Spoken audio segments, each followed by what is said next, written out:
Tidak terasa ternyata sebentar lagi hampir pertengahan puasa ya. Gimana nih puasanya? Masih pada semangat? Semoga masih semangat ya. Supaya makin berkah puasanya, kita selawatan dulu yuk. Shalla alaikallahu ya adnani ya Mustafa ya Safata Rahmani Alhamdulillahilladzi a'tani hadzal ghulama shayyibal ardani hadza ghulama tayyibal ardani. Assalamualaikum warahmatullahi wabarakatuh.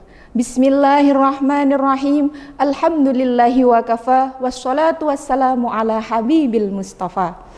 Anak-anakku yang dimuliakan oleh Allah, ketika kita sedang berjalan-jalan, biasanya kita ketemu dengan mobil mewah. Apa yang kita lakukan? Kita selawatin.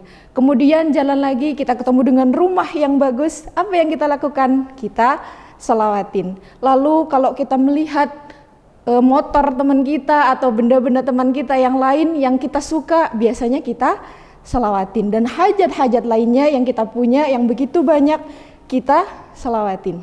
Lantas, bagaimanakah cara kita untuk menyikapi fenomena selawatin aja tersebut? Sebetulnya ini adalah salah satu cara ulama untuk mengajak dan mengajarkan kepada kita supaya kita memperbanyak sholawat kepada Rasulullah Shallallahu Alaihi Wasallam. Karena sholawat merupakan perintah Allah yang agung dan sangat istimewa. Kenapa istimewa? Karena di antara perintah-perintah Allah yang lain, ternyata hanya sholawatlah yang Allah juga melakukannya. Jadi sebelum Allah memberikan perintah kepada kita sebagai hambanya, ternyata Allah sudah lebih dahulu melakukannya. Sebagaimana di dalam Quran surah Al-Ahzab ayat 56, A'udzu billahi minasyaitonir rajim. Bismillahirrahmanirrahim. Innallaha wa malaikatahu yusholluna 'alan nabi. Ya ayyuhalladzina amanu sallu alaihi wa sallimu taslima.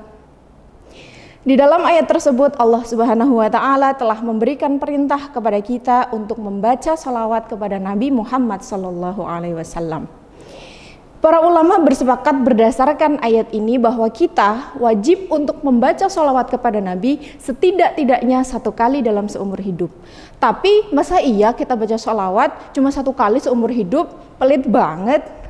Asy-Syaikh Al-Qadhiyat mengatakan dalam kitabnya Asy-Syifa Bitahrifil Huquqil Mustafa menyebutkan bahwa kita diperintahkan untuk membaca sholawat kepada Nabi Muhammad kapanpun dan dimanapun kita berada.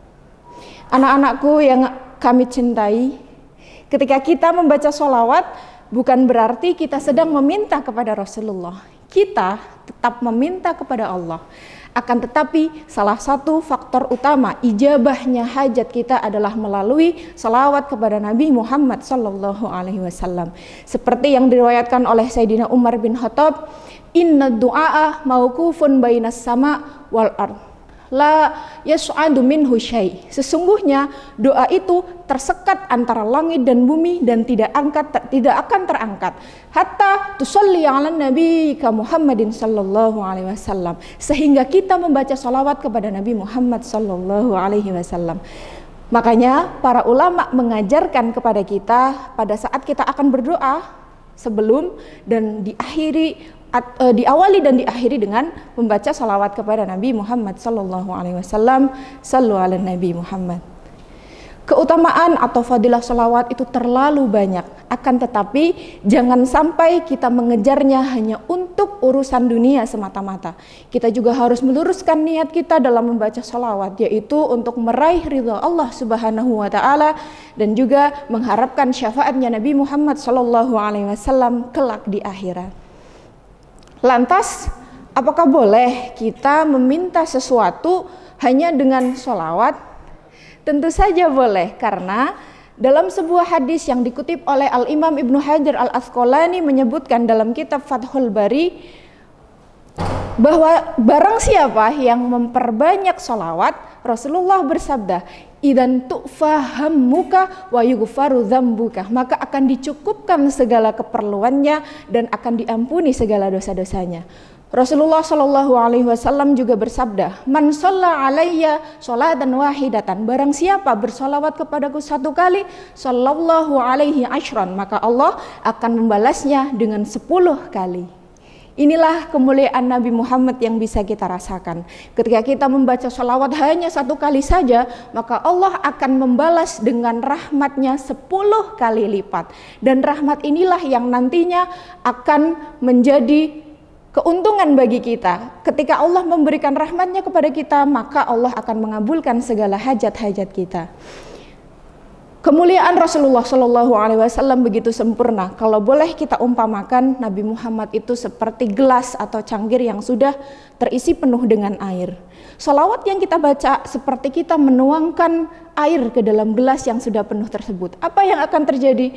Gelas tersebut akan tumpah. Dan tumpahan inilah yang sejatinya adalah kemuliaan Nabi yang kita harapkan sebagai wasilah untuk dikabulkannya segala hajat.